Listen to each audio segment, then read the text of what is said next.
Fake న్యూస్లు, fake వార్తలు.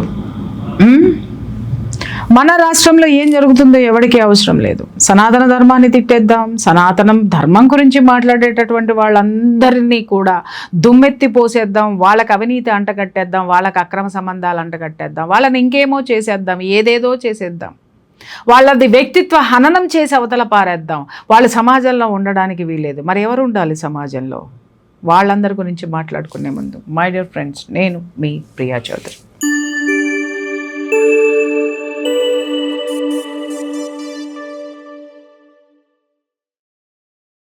Khammam case గుర్తుంది కదా మై డియర్ ఫ్రెండ్స్. 12 సంవత్సరాల ముక్కు పచ్చలారని బాలిక, ఒక మృగం ఏ విధంగా ఆ పిల్ల జీవితాన్ని కబళించి వేసిందో, ఎంత నీచ నికృష్టమైనటువంటి ఆ వికృత క్రీడ అక్కడ జరిగిందో అందరూ చూశారు.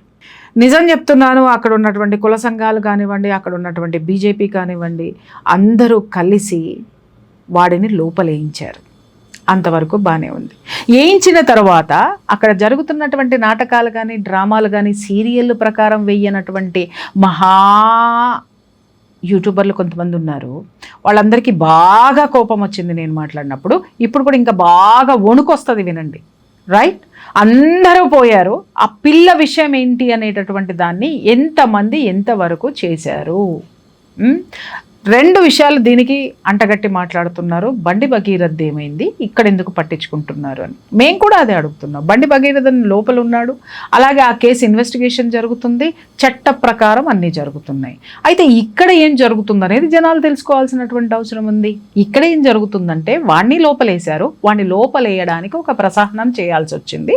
వేసిన తర్వాత ఏం జరుగుతుందో చెప్తాను, వినండి. సాక్ష్యాలు తారుమారు చేశారు. ఎస్, మీరు వింటున్నది నిజమే. సాక్ష్యాలు తారుమారు చేశారు. ఖమ్మం హాస్పిటల్లో జాయిన్ అయిన తర్వాత అత్యాచారము జరిగి ఆ సంఘటన, హత్యాయత్నం సంఘటన జరిగినటువంటి ఆ పిల్ల దుస్తులు ఎక్కడున్నాయి? ఆ పిల్ల దుస్తులు చాలా కీలకమైనటువంటి సాక్ష్యము ఈ కేసులో. ఆ దుస్తులు ఉతికి ఆరబెట్టేసేసి ఆ తర్వాత ల్యాబ్కి పంపించినారా? ఆ పిల్ల దుస్తుల మీద రక్తపు మరకలు ఉన్నాయా లేవా? లేదు, రక్తపు మరకలు లేకపోతే ఆ అమ్మాయి దుస్తులు ఎలా ఉన్నాయి ఏంటి? ఇది చాలా మేజర్. అక్కడ ఆ సాక్ష్యాలను తారుమారు చేసేటటువంటి ప్రయత్నాలు జరిగాయి. Point number 1. ఎందుకు జరిగాయి, నువ్వు ఎలా చెప్తావు ప్రియా చౌదరి అని మీరు మాట్లాడతారేమో మై డియర్ ఫ్రెండ్స్. వస్తున్నా అక్కడికే.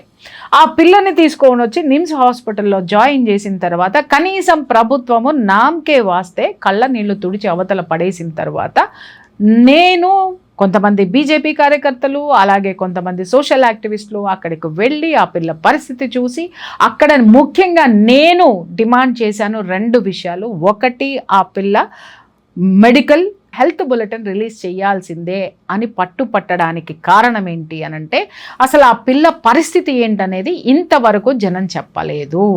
నేను వెళ్ళి డిమాండ్ చేసిన తర్వాత సదరు ఆ నిమ్స్ డైరెక్టర్ గారు రాత్రి 9:30-10:30 గంటల మధ్య ఒక వీడియో చేసి వదిలారు. ఏమని అంటే, బీపీ బాగుంది, ఏమని అనంటే ఆ పిల్ల బాగానే ఉంది, ఏమని అనంటే ఆ పిల్ల నడవలేకపోతే స్ట్రెచ్చర్ మీద తీసుకొచ్చాము, ఆ పిల్లకి ఆ స్పైన్ అనేటటువంటి ఇంజ్యూర్ అయింది, ఆ పిల్లకి ఆపరేషన్లు చెయ్యాలి, ఫర్దర్గా చెయ్యాలి, కోలుకోవడానికి టైం పడుతుంది. ఇంతేనండి హెల్త్ బులెటిన్. మేము అడిగింది అది కాదండి.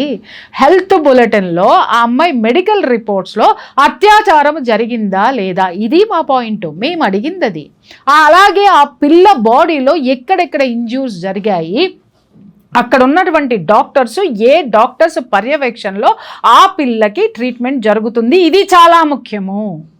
అలాగే ఆ పిల్లకి సర్జరీలు ఎప్పుడు చేస్తారో, ఆ పిల్ల ఎప్పుడు కోలుకుంటుంది, ఆ పిల్ల హెల్త్ కండిషను ఇక్కడ మీరు ఏదైతే చెప్తున్నారో సెకండ్ ఒపీనియన్ అనేటటువంటిది మాకు ఖచ్చితంగా కావాల్సినటువంటి అవసరం ఉంటుంది.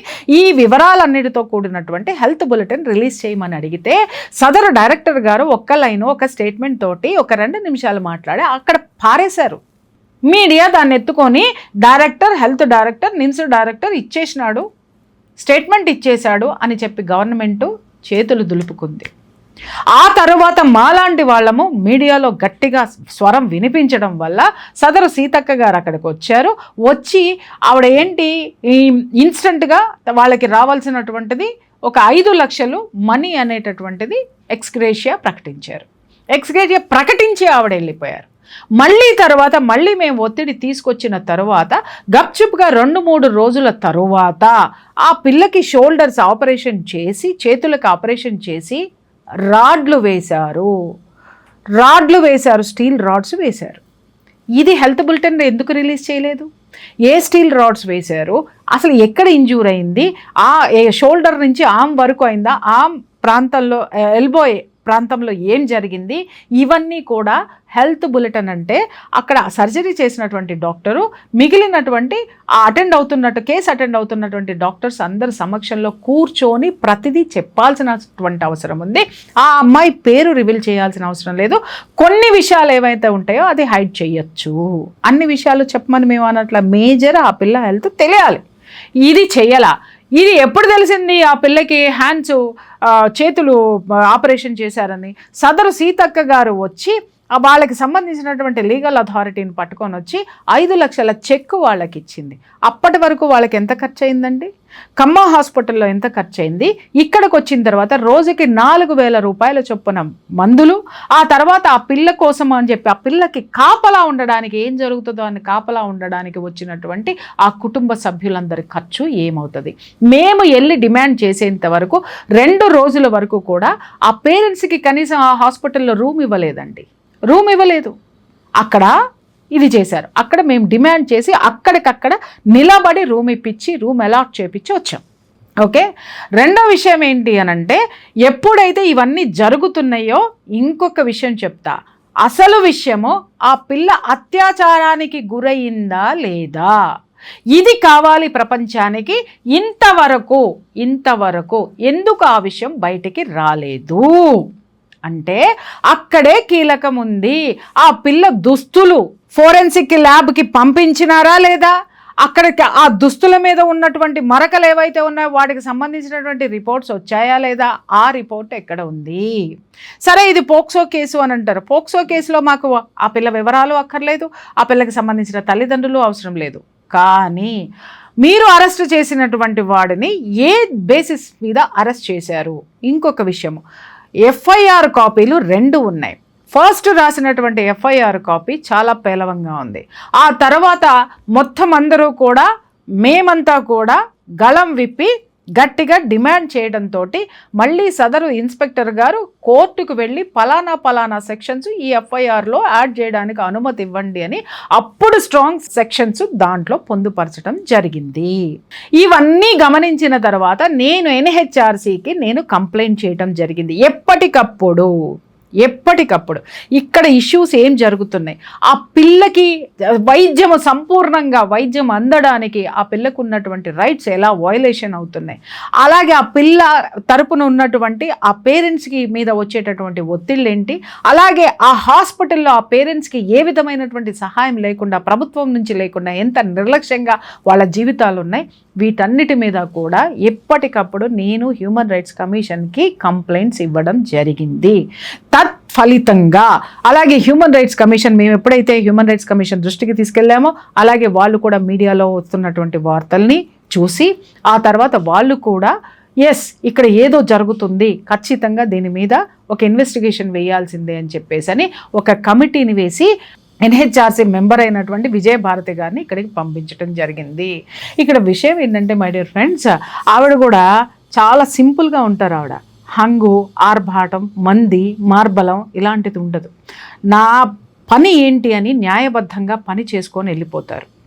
ఓకే, ఇక్కడికి వచ్చిన తర్వాత పాపం ఇక్కడ ఉన్నటువంటి ఆ యొక్క డైరెక్టర్లు, వాళ్ళు సూపరింటెండెంట్లు వాళ్ళందరూ పరుగులు పెట్టుకుని వచ్చారు. డైరెక్టర్ రాలేదనుకోండి, సూపరింటెండెంట్ పరిగెత్తుకుని వచ్చాడు, హెచ్ఓడి వచ్చాడు, ఆవిడకి ఒక చిన్న పొలకుండినో మొక్కకుండినో ఇచ్చారు. ఇచ్చిన తర్వాత లోపలికి వెళ్ళిన తర్వాత ఆవిడ 1 అవర్ వాళ్ళ పేరెంట్స్ తోటి మిగిలిన వాళ్ళతోటి మాట్లాడిన తర్వాత ఆవిడ రిపోర్ట్స్ ఇవ్వమని అడిగినప్పుడు వాళ్ళు మేడం ఇస్తున్నాము అని చెప్పేసి రిపోర్ట్స్ 1 నిమిషం కూర్చోండి అని చెప్పి కూర్చొని 45 నిమిషాలు ఆమెను అలాగే కూర్చోబెట్టారు. ఆవిడ ఏది రిపోర్ట్స్ అంటే మేడం వస్తున్నాయని ఏదో మాట్లాడుతూ 45 మినిట్స్ కూర్చోబెట్టారు. ఆవిడ చివరికి ఒళ్ళు మండి ఇంతసేపు ఎందుకు కూర్చోబెట్టారంటే లేదండి జిరాక్స్ తీస్తున్నారు అన్నారు. సరే జిరాక్స్ తీస్తున్నారా, ఇంతసేపు జిరాక్స్లు తీస్తారంటే 175 పేజీలు మేడం అని ఇంకొక సమాధానం సదరు నిమ్స్ డైరెక్టర్ గారు విన్నవించుకున్నారు మేడంకి. వెంటనే మేడము ఎమ్మటే వాళ్ళ సిబ్బందిని పంపించింది, ఎక్కడ జిరాక్స్లు తీస్తున్నారో వెళ్ళి అక్కడికి వెళ్ళి ఫాస్ట్గా తీసుకొని రండి. వీళ్ళు వెళితే అక్కడ జరుగుతున్నటువంటి అంశం ఏంటి అంటే ఆ పేపర్స్ మీద మార్కింగ్ చేస్తున్నారు, pin to pin, word to word. ఇక్కడి నుంచి వేరే వాళ్ళకి చదివి వినిపిస్తూ లేదా అక్కడి నుంచి వాళ్ళు వీళ్ళకి డిక్టేట్ చేస్తుంటే వాళ్ళు వాటి మీద మార్కింగ్ చేస్తున్నారు. ఎన్హెచ్ఆర్సీలో సబ్మిట్ చేసేటటువంటి వాటిలో ఇది ఉండాలి. ఉండలేదనుకోండి వేరే విధంగా ఉంటుంది, ఉందనుకోండి ఇంకో విధంగా ఉంటుంది. ఏది ముందుకెళ్తే నుయ్యి, వెనక్కి వస్తే గొయ్యి ఇప్పుడు ఉన్నటువంటి సిబ్బందికి, ప్రభుత్వానికి కూడా. రైట్. ఆ తర్వాత ఆవిడ రిపోర్ట్స్ తీసుకుని కిందకి రావడంతో ఒక్కదమ్మ ఏకదమ్ మీడియా అటెన్షన్ పే చేసేది. ఇమ్మీడియట్గా మీడియాకి వచ్చిన తర్వాత మేడము ఏంటిది అని చెప్పేసి మీడియాకి చెప్పడం జరిగింది. ఓకే, చెప్పడం జరిగిన తర్వాత ఈ సందర్భంలో వెనక ఆ రిపోర్ట్స్ పట్టుకున్నటువంటి మేడంకి సంబంధించినటువంటి సెక్రటరీ ఎవరైతే ఉన్నారో సెక్రటరీని వాళ్ళు వెనక్కి పిలిచి ఒకసారి రిపోర్ట్స్ చూసి ఇవ్వండి అని అనగానే ఎవరైనా సరే రిపోర్ట్స్ చూస్తారనగానే ఇస్తారు. ఇవ్వగానే దాన్ని తీసుకొని సంకన పెట్టుకొని సదర్ హెచ్ఓడి దయచేసి మేము ఈ రిపోర్ట్స్ మీకు ఇవ్వమండి, మా సెక్రటరీ చెప్తే, హెల్త్ డిపార్ట్మెంట్ సెక్రటరీ చెబితే మేము ఇస్తాము అనేటటువంటి మాట మాట్లాడారు. ఇక్కడ నేను అడుగుతున్నాను, అసలు అందులో ఏ ఫిషీనెస్ లేకపోతే వాళ్ళు చేస్తున్నటువంటి ట్రీట్మెంట్లో నిజాయితీ ఉన్నట్లయితే ఆ రిపోర్ట్లు ఇవ్వడానికి అంత టైం ఎందుకు పట్టింది? రిపోర్ట్స్ ఆవిడ చాలా స్ట్రిక్ట్గా బిహేవ్ చేసేసరికి ఆ రిపోర్ట్స్ మళ్ళీ తిరిగి ఆవిడకి ఇచ్చిన తర్వాత తిరిగి తీసుకొని ఈ మాట ఎందుకు మాట్లాడారు? ఆవిడ ప్రెస్ మీట్ అయిపోయిన తర్వాత వెనక వాళ్ళు వస్తున్నారని చెప్పేసి ఆవిడ కాన్వాయ్లో వెళ్ళిపోయిన తర్వాత ఆవిడ ఆఫీస్కి వెళ్ళిన తర్వాత వీళ్ళు జరిగినటువంటి విషయం చెప్పారు. మేడం ఇక్కడ వీళ్ళు ఇవ్వడం లేదు అనగానే ఇమ్మీడియట్గా ఆవిడ మాట్లాడారు, ఎందుకు ఇవ్వరు మీరు అనంటే మా సెక్రటరీ చెప్తే మేము ఇస్తామండి అన్నారు. వెంటనే మాకు ఒక లెటర్ పంపించండి, మీ డిపార్ట్మెంట్ నుంచి లెటర్ పంపిస్తే మేము ఇస్తాము అని. నిజంగా అక్కడ ఉన్నటువంటి వాళ్ళు నిజంగా ఒక బ్యూరోక్రాట్స్ అయినా? అరే ఎన్హెచ్ఆర్సీ మెంబరు కమిషన్ వేసినటువంటి ఎంక్వైరీ కోసం వస్తే కమిషన్ నుంచి లెటర్ కావాలని మాట్లాడతారా మీరు? ఆవిడ వితౌట్ పర్మిషన్ వస్తారా? అంటే ఇక్కడ ఒక మహిళను అవమానించారు, అలాగే చాలా చిన్న చూపు చులకనగా చూసే ప్రయత్నం కూడా ఇక్కడ చేశారు. ఇది కాంగ్రెస్ గవర్నమెంట్లో ఒక మహిళకి, ఉన్నత స్థానంలో ఉన్నటువంటి మహిళకి ఇచ్చేటటువంటి మర్యాద. గమనించండి. వెంటనే అక్కడ నుంచి ఢిల్లీ నుంచి నిమిషాల్లో లెటర్ వచ్చిన తర్వాత మా సెక్రటరీ ఇవ్వద్దన్నారు, మా సెక్రటరీ చెప్పిన తర్వాత మేము ఇస్తాము అనగానే అక్కడి నుంచే స్టార్ట్ అయింది. వెంటనే ఎన్హెచ్ఆర్సీ ఇమ్మీడియట్గా ఫైర్ అయ్యి వాళ్ళకి ఒక నోటీస్ పంపించింది. ఏమంటే సరే నాన్న మీ రిపోర్ట్స్ మీ దగ్గరే పెట్టుకోండి, కానీ నువ్వు సెక్రటరీ, ఎవరు పర్మిషన్ కావాలో సెక్రటరీ అండ్ ఈ కేసును పర్సూ చేస్తున్నటువంటి కమిషనరు ముగ్గురు కలిసి రిపోర్ట్స్ తీసుకొని ఎన్హెచ్ఆర్సీకి రండి. ఇది మొన్నటి వరకు జరిగిన అంశం. నిన్న ఏం జరిగిందో చెప్పాలి. ఇది కీలకం. ముగ్గురు రిపోర్ట్స్ పట్టుకొని ఎన్హెచ్ఆర్సీకి ఢిల్లీ వెళ్ళారు. నిమ్స్ డైరెక్టర్ గారు and health department secretary and commissioner గారు ముగ్గురు వెళ్ళిన తర్వాత చక్కగా ఎన్హెచ్ఆర్సీ ఎంత మర్యాదగా పలకరించాలో అంత మర్యాదగా పలకరించి ఒకటే ప్రశ్న వేశారు, ఏంటి అంటే మీకు ఎంత ధైర్యం ఉంటే ఎన్హెచ్ఆర్సీని ధిక్కరిస్తారు? మీ బిహేవియర్ ఒక మహిళ పట్ల, అలాగే ఒక ఎన్హెచ్ఆర్సీ మెంబర్ పట్ల, అంటే ఆ NHRC national human rights commission member అంటే సుప్రీంకోర్టు జడ్జితో సమానం అండి. సుప్రీంకోర్టు జడ్జితో సమానం అంటే అర్థం చేసుకోండి. అత్యున్నతమైనటువంటి పదవిలో ఉన్నటువంటి ఆమెకి మీరు ఈ విధంగా చేస్తారా? ఇది ఏ విధమైనటువంటి వయోలేషన్ చెప్పండి? అధికార దుర్వినియోగం కాదా? ఇలా బిహేవ్ చేయడమో, ఇలా ట్రీట్ చేయడమో ఏంటి? రేపొద్దున వాళ్ళు ఉద్యోగాలు ఉంటాయో లేవో ఒక డౌటే మిత్రమా అని అన్న తర్వాత కాళ్ళ వేళ్ళ పట్టుకున్నంత పని నిమ్స్ డైరెక్ట్ నేను చెప్పను, అక్కడ ఒకళ్ళిద్దరు చేశారు. అయ్యయ్యో దయచేసి సారీ చెప్తున్నామండి, we are sorry sorry sorry sorry అని క్షమాపణలు అడిగి ఏం చేయాలో మీరు చెప్పండి, ఏదో ఒకటి మీరు చెయ్యండి, ఏం చేస్తారో చెప్పండి అని అంటే అక్కడ ఉన్నటువంటి ఆఫీసర్ వీళ్ళ ముఖం మీద సీరియస్ అయినాడు. తమాషాలుగుందా? మేమేం చేయాలో చెప్పాలా? మేం చేసేదేంటి? మేము హెల్ప్ చేసేదేంటి? ఏ హెల్ప్ చేయాలి మీకు?